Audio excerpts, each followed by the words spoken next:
What do Amazon, Walmart, and Uber have in common? There are some of the largest companies in the country. They each had billions of dollars in revenue last year, and they each employ thousands of people who seek federal assistance for food and health care because the workers cannot afford them on the wages they earn. A new report from the Government Accountability Office found that employees for some of the largest companies in the country are seeking federal assistance for food or health care at an increased rate. In an 11-state study, the top employers of people who receive SNAP food benefits and rely on Medicaid were Walmart, Amazon, and collectively the ride-hailing and delivery apps. Walmart and Amazon are the nation's two largest private employers, and as the Washington Post observed, the situation for Amazon workers has deteriorated over time. Quote, the number of Amazon workers relying on the federal programs for the poor nearly tripled between February of 2020 and September of 2025. Now, in that same period, Amazon's founder and the Washington Post's owner, Jeff Bezos, his net worth nearly doubled from $113 billion with a B to $224 billion with a B. That's according to Forbes' net worth tracker. Not only are billionaires expanding the inequality gap, because that's its own problem, they're seizing control of what used to be a reliable path for recourse for regular Americans, politics.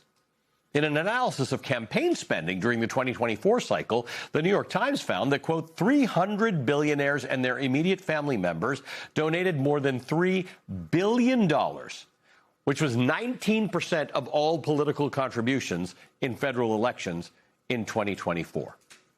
These are billionaires who make up just 0.00003% of the population, but 19% of political spending.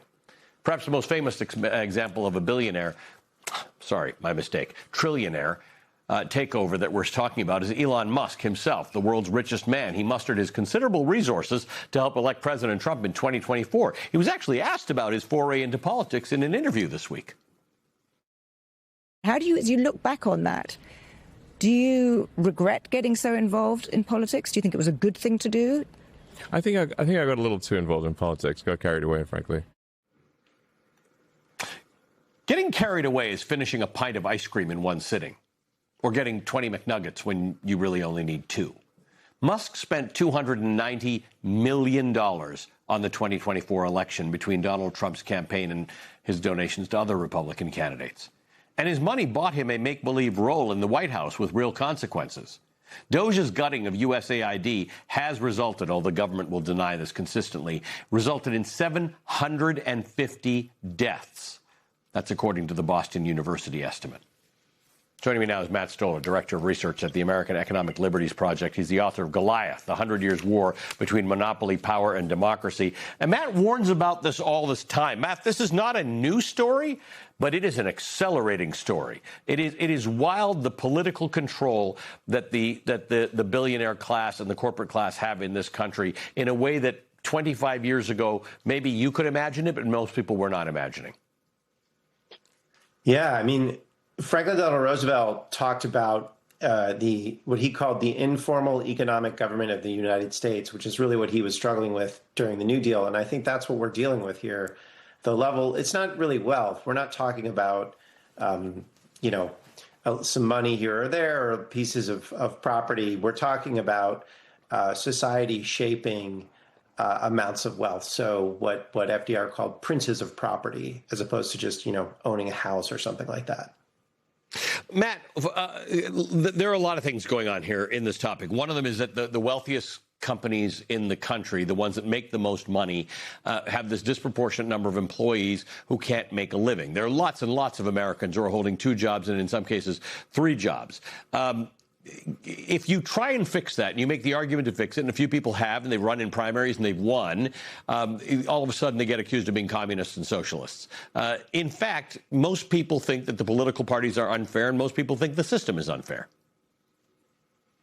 Yeah, I mean, the biggest welfare cheats by far in this country are big corporations, and I think when you say that, they call you a communist, but it turns out it is 100% true. And if these corporations didn't have the power to suppress wages, to raise prices, to do the things that they're doing, we wouldn't need these huge redistribution programs, because the real redistribution going on is from all of us to them. And then the government comes in with this pittance, with some Medicaid and some food stamps and stuff like that. But that's really just to kind of repair from a lot of the extraction that's going on across the economy. And Amazon very actively fights unionization. And by the way, when their chief delivery service, UPS, obviously they're unionized and they're members of the Teamsters Union. Amazon has the wealth and the ability to basically start taking business away from UPS because it just builds its own fleet of trucks and carries on. So our normal safeguards that sort of protected workers and at least ensured they had a basic minimum living wage still doesn't exist. I remind people, Walmart argues in favor of universal health care because they don't want to have to pay it for their employees. Yeah, I mean, well, they're torn because they want to be able to fire people and have those people be scared and not get health care if they get fired. But they also don't want to have to pay for it themselves. So they don't want they want a little bit of fear in the safety net. That's really important to them. So having just universal health care wouldn't be exactly what they want. They want a kind of mostly universal health care, but something where they can keep scaring people.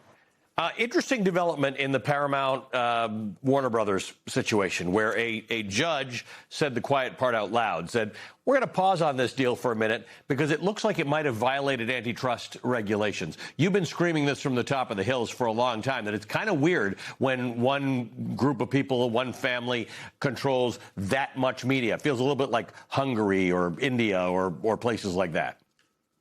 Yeah, I mean, this is another example of oligarchy. So the Ellison family gave $45 million to get Trump elected, and then they buy up Paramount, and now they're trying to buy, which is, CBS News. Now they're trying to buy Warner Brothers, which owns CNN. And, this is just another example of the acquisition of power unchecked by the federal government. In this case, however, the states, so a lot of Democratic attorneys general stepped up and sued, and then because the deal does look illegal, and effectively they have delayed the merger from closing until next June probably, and there's going to be a trial, and we will actually see whether the deal can pass legal muster, which is very cool to actually see the rule of law functioning in this country in at least one corner of the world. Yeah, and I guess part of it, there's two pieces of this. One is the state attorney general made the argument that costs will go up for people because there'll be consolidation of all these things. That is one real problem. But the other real problem is the consolidation, the idea that those of us, people like me who are supposed to hold power to account, when you're owned by that same power or your owners are chums with that power, your edge gets dulled.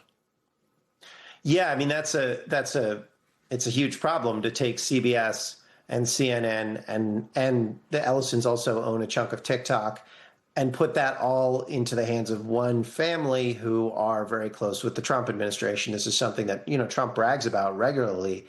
We're seeing him weaponize the FCC to try to control the media. These are things that I think are just, they're kind of crazy corrupt. And that's not necessarily part of the antitrust case. The antitrust case has to do with wages and prices, but it certainly is a serious policy problem. It's certainly something the FCC should have looked into. But of course, what are we going to say? They're that's not going to happen, right? Matt,